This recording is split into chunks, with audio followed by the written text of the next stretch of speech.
Olá, semioticistas. Dando continuidade ao nosso curso, nós estamos tratando da enunciação em semiótica. Isso é o título do capítulo 3º do livro do professor Denis Bertrand, Os Caminhos da Semiótica Literária. E hoje nós vamos tratar de algumas perspectivas atuais. Nesse primeiro vídeo, especificamente, eu farei uma breve introdução e tratarei da presença e variações do sujeito. No seguinte vídeo, ainda sobre algumas perspectivas atuais, nós trataremos do discurso em ato e faremos uma espécie de síntese desse terceiro capítulo. Então, as duas vias de acesso à enunciação desenvolvidas pela semiótica, a que se refere à convocação dos produtos do uso e a que se refere à atividade do sujeito enunciante, elas são estreitamente complementares uma à outra. Então, juntas, elas esclarecem a dupla dimensão atuante em toda a prática de linguagem, e principalmente em seu exercício literário, ou seja, a força impessoal da coerção e a afirmação singular do sujeito. Então, só que elas conduzem, sobretudo, por causa de sua convergência, a encarar o discurso, né? E a encarar o discurso daqui para frente em sua própria efetuação e não mais somente através das articulações organizadoras de um enunciado ou de um texto realizado. Então, com ancoragem na enunciação, a análise semiótica do discurso é então levada a pôr o sujeito no centro de suas investigações e a analisar o discurso em ato. Então, vamos tratar da presença e variações do sujeito. A obra do semioticista, do estudioso Coquet, que é inteiramente centrada na questão do sujeito, ela representa o que nós poderíamos chamar de uma semiótica enunciativa. Trata-se de aprender e descrever a atividade significante propriamente dita, inseparável da experiência concreta da fala que nos prende à realidade.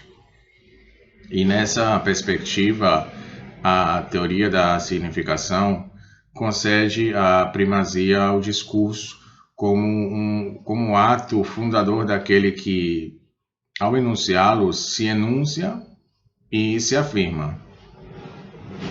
Então, nós podemos defini-la como uma fenomenologia discursiva do sujeito. O universo da significação, assim relacionado ao seu sujeito, é sustentado por um alicerce actancial. Os actantes, definidos por seu modo de junção modal ou predicativa, eles designam essas facetas de identidade implicadas em toda a enunciação. Então, eles são apreendidos de imediato na dimensão discursiva, na transfrástica da atividade significante. E podem, por conseguinte, variar e evoluir no interior de um campo posicional. Campo posicional, um termo utilizado por Banvenister. E como eles não comportam todos e a todo instante uma morfologia estável, o desafio da análise será caracterizá-los antes de aprender suas modulações dinâmicas. Os actantes de Coquet são em números de 3.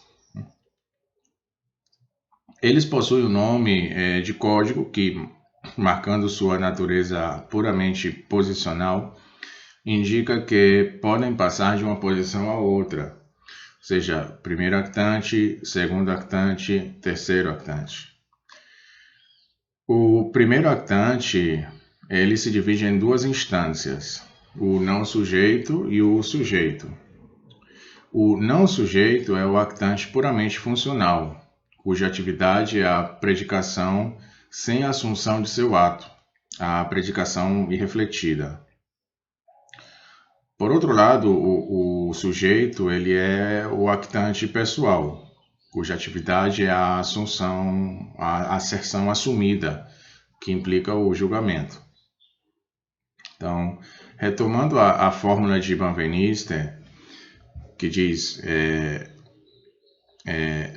ego quem diz ego, o linguista, o estudioso Coquet, ele acrescenta que e quem se diz ego, exatamente para indicar o ato de assunção que caracteriza propriamente o sujeito. Bom, o segundo actante, enfim, ele é comparável ao destinador da sintaxe narrativa e designa a instância de autoridade dotada de um poder transcendente, portanto irreversível, e o modelo, na sua depuração formal, ele parece mais simples. Muito mais sutis são os fenômenos que ele recobre e tudo o que estes põem em jogo na teoria do discurso. Trata-se de aproximar-se ao máximo das finas variações da realidade enunciativa, de recortar por meio da actancialidade os contornos flutuantes da palavra em ato e de apreender, assim, os modos de presença do sujeito em seu discurso. O primeiro actante ele está no centro do dispositivo, e mais precisamente as relações entre as duas instâncias que o constituem, o sujeito e o não sujeito. E essas relações elas determinam o esquema básico da análise fenomenológica do discurso. Coquet ele ilustra a tensão entre o sujeito e o não sujeito, analisando por essa perspectiva o estatuto dos actantes na famosa fábula de La Fontaine, o lobo e o cordeiro. Ele diz que o lobo predador, destinado por natureza a obedecer à sua função, encarna o não sujeito. Ora, procurando justificar pela razão seu ato, ele se esforça, mediante o discurso, para se constituir como sujeito e multiplica os argumentos. Diz, ele debate mal, mas ele debate, chegando assim à posição desejada de sujeito de assunção do discurso. Enfim, de erro em erro de julgamento, aí ele acaba por executar a ação para a qual fora programado, e ele consuma o ato que lhe determina sua natureza predatória, recobra o seu estatuto de não sujeito. Cordeiro, por outro lado, ele encarna plenamente o sujeito. Ele tem o domínio do julgamento e sustenta um discurso de veracidade. Verdadeiro campeão da pretória. Ele condena dessa maneira o lobo a ser apenas uma força cega. Mas a vitória cognitiva é de pouco valor em face da derrota pragmática. E esta teoria da enunciação em ato está encerrada em dois parâmetros que marcam a distância que a separa da concepção gramsciana apresentada anteriormente. Parâmetro do tempo, implicando a história e o futuro, o devir, e o parâmetro da realidade, que é contra o imanentismo. E cabe a ele se desprender a actancialidade enunciativa de um puro formalismo e introduzi-la numa fenomenologia da linguagem. Então, a reflexão sobre o tempo é quase sempre reduzida, na perspectiva da semiótica narrativa, ao revestimento em superfície de estruturas acrônicas mais profundas. Ou seja, a transformação de um estado, a falta ou a liquidação da falta, é assim temporalizada em antes, depois. Ora, essa reflexão é centrada em Coquet, onde o tempo reveste as formas da história e da presença. A história ela é duplamente invocada. Em primeiro lugar, contra a imobilização de nossos atos do pensamento.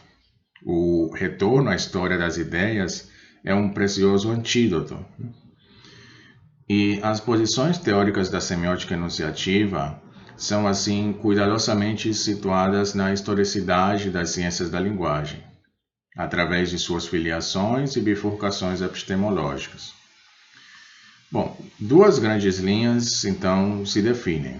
De um lado, a de Trubetskoy, de Brondal, Jacobson, Bavenistre, no rastro da fenomenologia husserliana, né, a qual se ligam as proposições de Coquet, o autor do qual estamos tratando.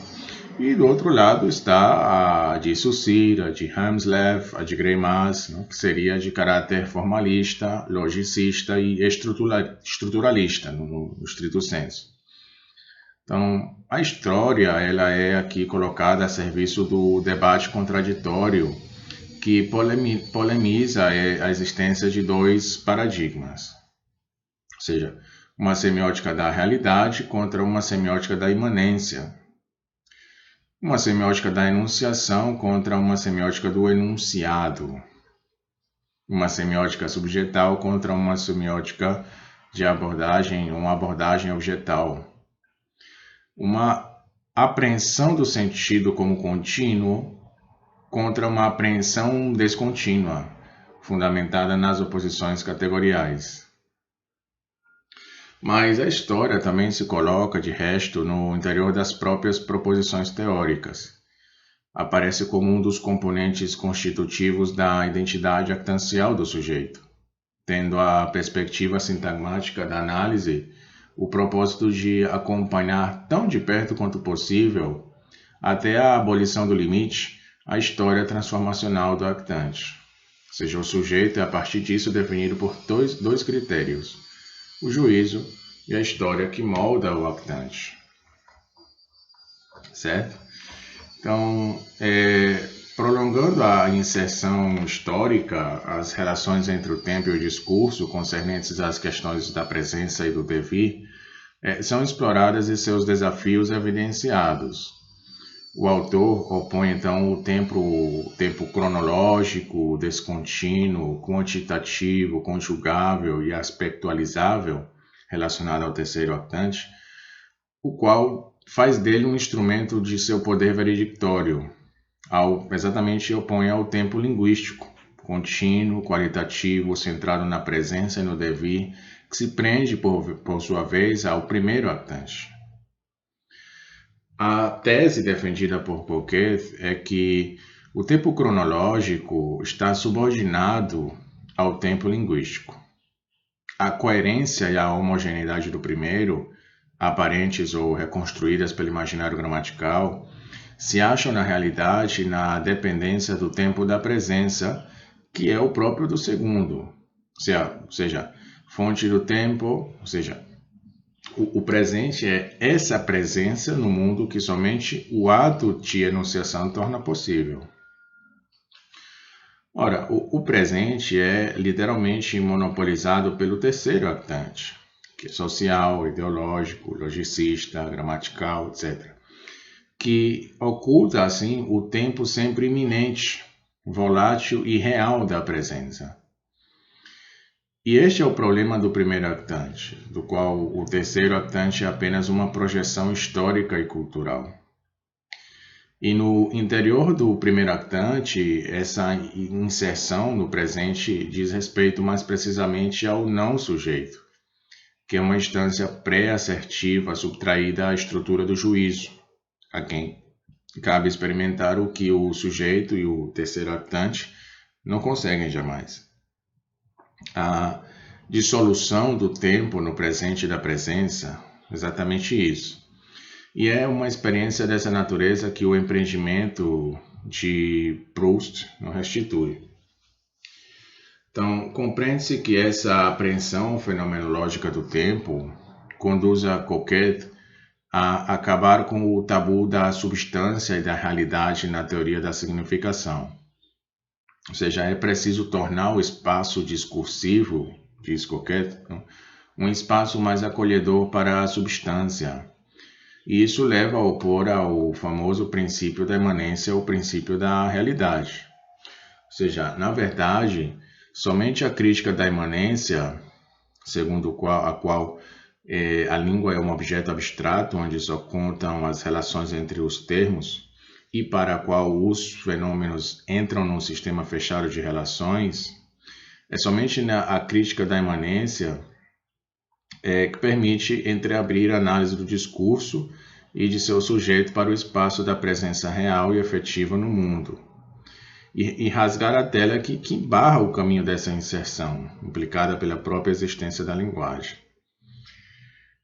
Obviamente, a realidade não é, nesse caso, o referente dos linguistas, mas a inserção corporal do ser de linguagem no mundo. E a ancoragem que é feita de maneira solidária pela percepção sensível e pelo acontecimento da fala. O conceito central que exprime esta implantação é o de instância. Instância enunciante, e não mais sujeito da enunciação, a fim de bem separar a análise enunciativa do objeto formal enunciado e de restituir a pluralidade das formas sujeito, sobretudo de afirmar seu enraizamento no tempo e no espaço. E essa instância, com efeito, é um centro de discursividade ao mesmo tempo real e formal. Real, ela é o que se coloca carnalmente no mundo, sendo, portanto, ligada ao corpo, suporte material de toda a significação. E formal, ela é identificável, é fundadora de identificação, por meio dos traços modais que imprime no discurso ao se enunciar. Então, a semiótica enunciativa, ela implica, pois, o duplo estatuto da instância enunciante, fenomenológico e linguístico ao mesmo tempo, que se analisa no nível mais abstrato dos actantes não sujeito e sujeito.